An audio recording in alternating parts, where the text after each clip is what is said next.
Oh, that moment. The exam clock is just ticking away, the pressure is on, and that page is just blank. It's super stressful, I get it. But here's the thing, and I really want you to hear this. You are not alone. That feeling is totally 100% normal. And hey, it's not just a feeling, it's actually backed by research. Academics have found that producing a good, solid piece of writing is literally one of the toughest parts of learning a language. So seriously, give yourself a break. If you find it hard, it just means you're pushing yourself and learning. And that's a good thing. Okay, so let's get into it. The SPM Essay Challenge. How are we going to tackle this thing?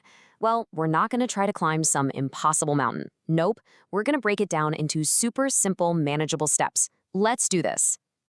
First things first, what are they even asking for? Let's break it down. It's a B1 level essay, which really just means it needs to be clear. And the word count? Only about 125 to 150 words. Seriously, that's it. That's like one big paragraph. And the best part?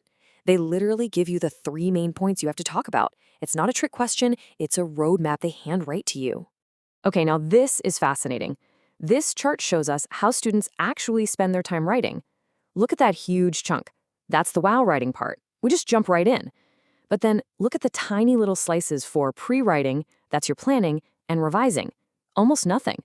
This right here is the #1 mistake, and it's exactly what we're going to fix. So here's the big secret. You ready? You do not need to be some kind of perfect genius writer to do well. Not at all. What you need is a simple formula, a system, something you can use every single time without even thinking about it. That's what gives you confidence. That's the real game changer. All right, step 1. Let's get into it. Decode the question. Now, this is probably the most important step of all, and believe me, it's the one almost everyone skips. Before you write a single word, you've got to become a detective. Your mission is to figure out exactly what they want from you. And to help you do that, we have an awesome little tool called the API method. API. Think of it like a pilot's checklist before takeoff. Just 3 simple things to check off to make sure you know exactly what the examiner is looking for. So, what does API stand for? Well, A is for audience. Who are you writing to? Easy. For the SPM, it's your teacher. Done. P is for purpose. Why are you writing? To persuade? To inform? The question will tell you. And I is for information. And this, my friends, is pure gold. It's those 3 bullet points they give you. You absolutely have to include them. They're not suggestions, they're requirements.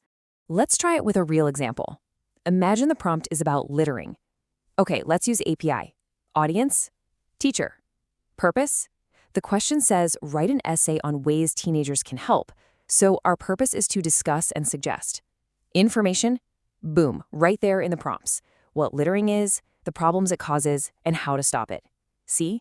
In less than a minute, you have a crystal clear plan. No more staring at a blank page. Okay, you've decoded the question. You know what you need to do. Now for step 2, build your paragraphs. This is where we actually start putting the pieces together. And guess what? We have another amazing tool for this part. It's called the PEAT method. P-E-E-T. This is your secret recipe for perfect paragraph. It's a simple 4-step structure that works every single time. So, how does PEAT work? It's simple. P is for point. Just state your main idea for the paragraph. 1 sentence. E is for elaboration. Explain that point a little bit more. What do you mean by that? The second E is for example. Give a real, specific example to make your point strong. And finally, T is for tie-up. Just 1 last sentence to wrap it all up and connect back to your main point. Now look at the difference this makes. On the left, before Pete, you just have a list of short, choppy sentences. It's okay.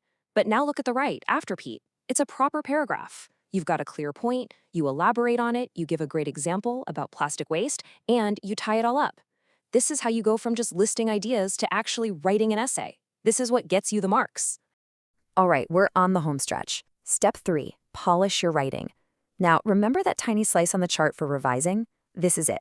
And I know what you're thinking, I don't have time for this. But trust me, this isn't about rewriting your whole essay. It's just a quick 2-minute check that can boost your score big time. All you need is this simple 3-point checklist. First, linking words. Do your ideas flow together nicely? Second, punctuation. Quick check. Are there full stops at the end of your sentences? And third, spelling. Just scan for any easy-to-fix mistakes. That's it. It literally takes 2 minutes and can save you from losing easy marks. And when it comes to linking words, you don't need to know 100 of them. Just having a few high-impact ones in your back pocket makes a huge difference. Words like firstly, to start, furthermore, to add an idea, or as a result, to show a consequence. Using these tells the examiner, hey, I've organized my thoughts. It makes you sound so much more fluent. Okay, let's put it all together. Your simple success formula. What we've just built here isn't just a bunch of random tips. It's a complete, start-to-finish system that you can rely on. And here it is, the whole formula on one slide. This is your battle plan for the SPM essay. Step 1, decode with API. Step 2, build with Pete. And Step 3, polish with the checklist. That's the entire system. It's simple, it's repeatable, and it absolutely works. Look, writing a great essay under pressure isn't magic. It's not about waiting for some bolt of inspiration to hit you. It's about having a plan, a solid, reliable plan. This formula takes away the fear and the guesswork. It gives you clarity, and most importantly, it puts you in control. So now you have the formula, you have the tools, but knowing isn't enough. You have to do. So my question to you is this: what's the first essay topic you're going to practice this on? Don't just close this and forget about it. Grab a practice question right now and give it a shot. Put this plan into action and see the difference for yourself.